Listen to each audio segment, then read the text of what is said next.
Hi again. I'm Larry Taylor.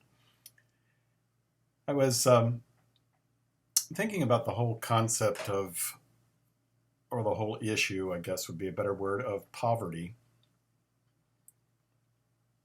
And in that context, I've run into many people, good people, um, who assert that the Sermon on the Mount in Matthew chapters 5, 6, and 7 and the Sermon on the Plain in Luke chapter 6 are recounting the same sermon, but are placed by the author or by a redactor in different places within the narrative for various reasons, different reasons. And as such, most commentators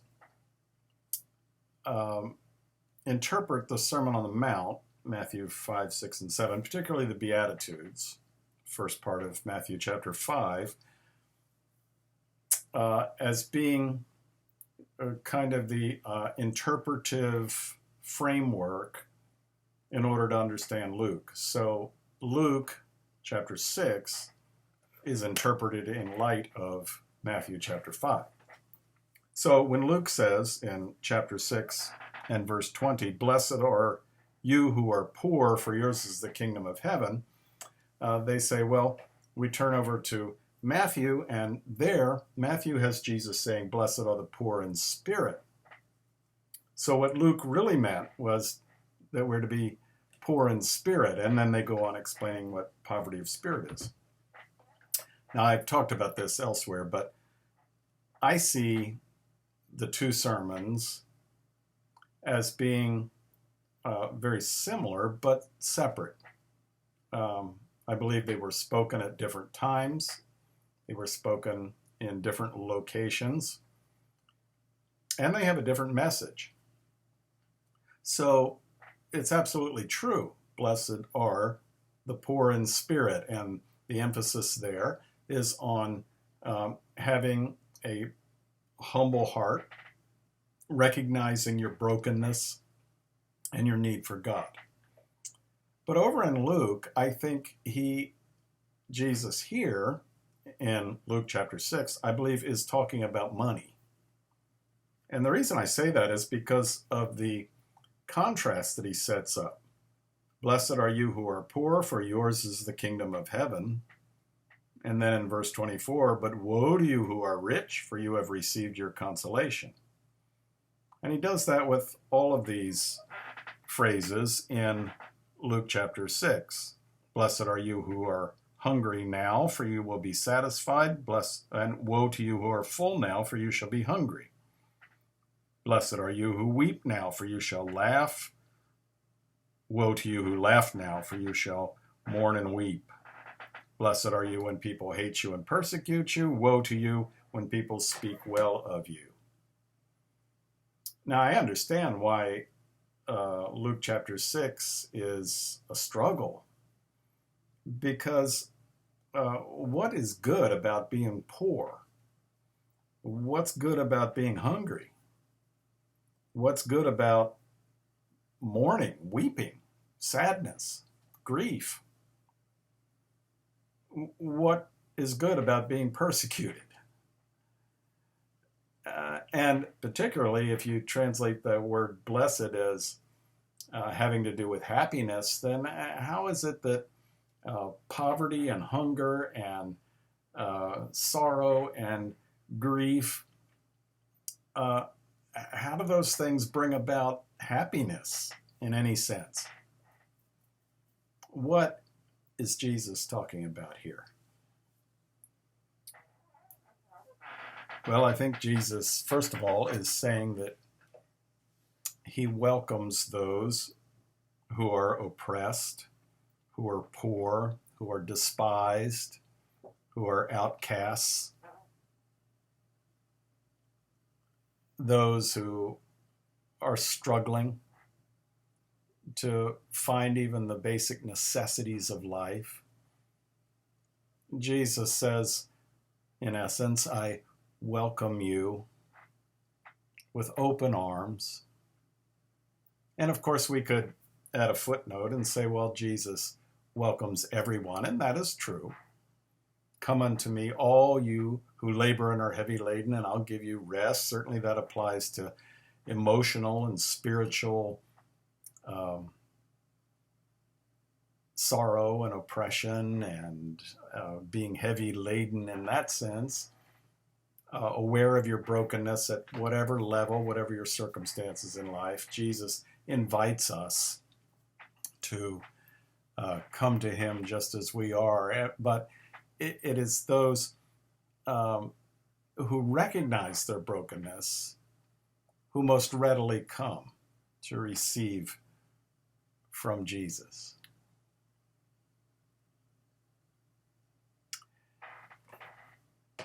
There's another principle going on here, and it's the principle that runs throughout the Bible. It's the principle of jubilation.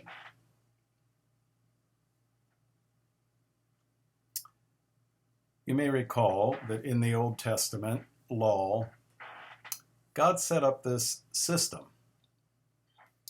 wherein every 50 years would be declared, every 50th year would be declared the year of Jubilee. And during the year of Jubilee, all debts are forgiven. And in the year of Jubilee, if you or your ancestors were forced to sell property that has been in your family, perhaps to pay debts or whatever, then the property returns to you or to the descendants of the person who sold it. So it stays within the family. So if, for example, 50 years ago, my grandfather and grandfather had to sell a farm in order to pay their debts, then the year of Jubilee comes along. Well, they have passed away. My parents have passed away. So I would get that farm back. You say, well, that's not fair to the current owners. No, the whole kingdom of heaven, the whole kingdom of God isn't fair. It's completely upside down from the way we think about fairness. But that's the year of Jubilee. All debts forgiven. So you've gone into debt for whatever reason. And of course, there were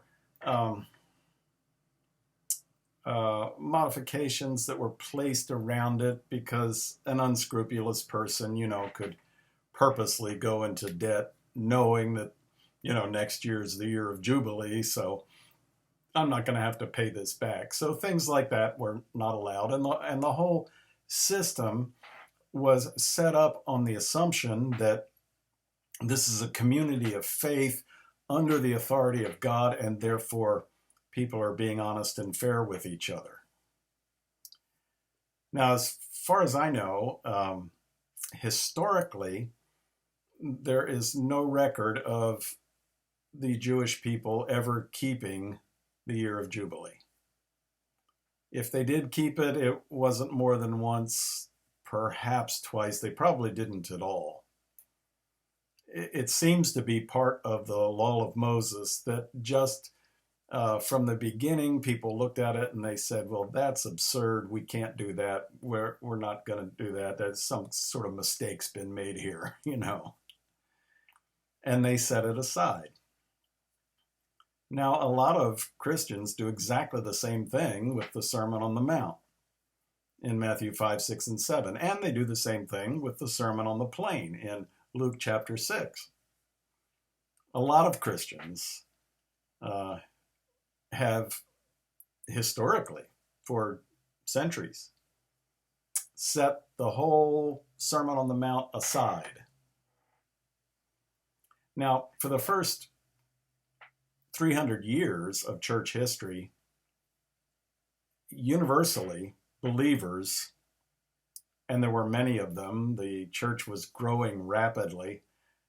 This is a footnote, but one of the ways it was growing rapidly is whenever there was a plague that was happening in a particular locality, and everybody who was financially able to was fleeing away from that city, the Christians would go into the city and they would care for the sick. And the sick people would say, "Oh, why are you doing this?" And some of the Christians would die of the plague and go home and be with the Lord. Others would not contract it.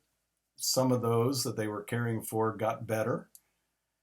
And as a result, the church grew rapidly. Another way that it grew is that in the Roman Empire, it was a patriarchal system, and the father of the family was in charge of everything. And when a baby was born, it was by no means assumed that the family was going to keep that baby. It was entirely up to the father. And the father would come and look at the baby, and if he accepted the baby, he would take it in his arms, and he would say, "This is my beloved son," or "This is my beloved daughter, in whom I'm well pleased," just like God the Father did with Jesus when he was baptized. On the other hand, if the father didn't want the baby, he would just shake his head and walk away. And then the baby would be taken away from the mother. The mother had no rights, and would be left out in the town square, exposed to the elements, to die of starvation or freeze to death or whatever. But the Christians would regularly go down and they'd pick up all those abandoned babies and they would raise them. And so the Christian church grew by leaps and bounds, and not through big evangelistic crusades, but by people reaching out in love for those who were despised or feared or rejected. So the church was growing rapidly through the first 3 centuries, and universally during those first 300 years, the Christians lived by the Sermon on the Mount and the Sermon on the Plain. They lived by the teachings of Jesus. They saw the Sermon on the Mount, they saw the Sermon on the Plain as being their Magna Carta, their charter, their constitution. It was their founding document. And they took it at face value, and they sought to live it. Jesus said, "Don't return evil for good." Jesus said, "Pray for those that persecute you." So that's what they did. Jesus said, "Turn the other cheek." So they did. Jesus said, "Don't retaliate." So they did not retaliate. Jesus said, not only don't kill, but don't even carry animosity or hatred in your heart. And so they refused to kill another human being. They would not join the military. They would not participate in even any kind of official capacity with the Roman government, because the Roman government was regularly killing people. So they lived by the Sermon on the Mount. But then, 313 AD, Constantine issued his Edict of Toleration. The persecution stopped. And not many decades thereafter, Theodosius was now the emperor, and he declared Christianity to be the state religion of Rome. In my opinion, that was the worst thing that could have ever happened to the church, because now the church had political power. Now the church was, as it were, in bed with Rome. And so the theologians of the church had to regroup. If you're going to run an empire, you can't do that nonviolently. If you're going to run an empire, you can't be turning the other cheek. You can't be turning all your swords into plowshares and such. So they invented theological ways to ignore the clear teachings of Jesus. One way that they did was they said, well, this is the teaching of Jesus, but it's not for ordinary people. It's for the dedicated, consecrated few. Monks and nuns and desert fathers and mothers, people like that. But everyday people can't live by this. Another theory that arose, another theory that arose was that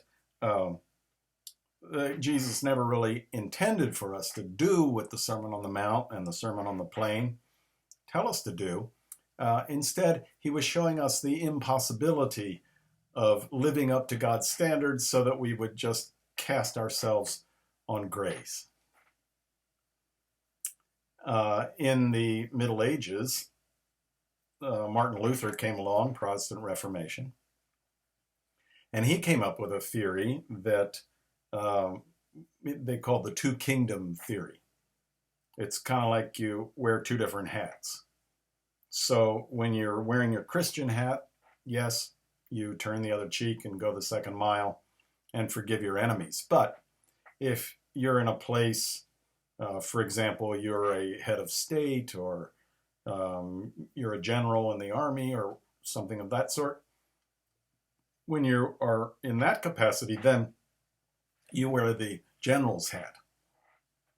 And so in that capacity, it's perfectly legitimate for you to commit violence, send people to war, slaughter peasants who are in an uprising against your oppression, that sort of thing. So there was that theory that came into being. And then there were people who essentially said that the Sermon on the Mount, and this really came about in the 19th century. There's a group of theologians that came up with a theology called dispensationalism, in which they divided history into a series of periods of time, and they basically say that God works differently in each different era. And so, in their opinion, the Sermon on the Mount is for a future time. It's for that time when Jesus comes again, sets up his kingdom on the earth, the reign of Christ is here, and then we will be able to live by what Jesus said in Luke chapter 6, what Jesus said in Matthew chapters 5, 6, and 7.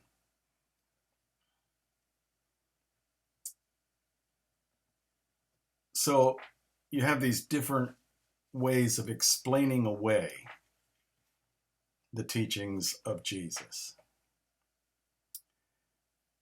But what if the Christians in the first 300 years of Christianity were right? What if the radical reformers, the Anabaptists in the 15th, 16th centuries, what if they were right? They said, no, we're going to live by the Sermon on the Mount. We're going to live by what Jesus taught us here.